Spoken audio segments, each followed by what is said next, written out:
গোসলের সময় বাথরুমে বিবস্ত্র হয়ে গোসল করলে গোসল শেষে কি ওযু করা লাগবে?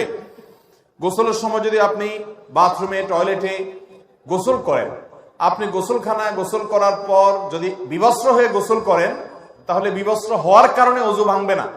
গোসল যদি সুন্নাহসম্মত গোসল করেন, ওই যে কুলি, নাকে পানি, মুখ ধুয়ে হাত ধুয়ে মাথা মাসে করে এরপরে গোসল করেছেন, এবং আপনি গোসল করে কাপড় চেঞ্জ করতে গিয়ে যদি আপনার বিবস্ত্র হয়ে যেতে হয়, তাহলে সেই বিবস্ত্র হয়ে যাওয়ার কারণে আপনার ওযু ছুটে যাবে না, কারণ সতর উন্মুক্ত হয়ে গেলে ওযু ভাঙে না।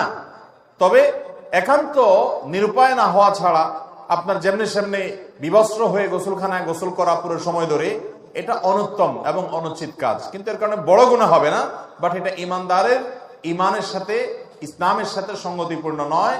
আল্লাহ তাআলা প্রতি অন্তত লাজ লজ্জা থাকা উচিত, সেই জায়গাতে এটা না করা ভালো। বাট আপনার এর সাথে ওযু যাওয়া থাকার সম্পর্ক নাই।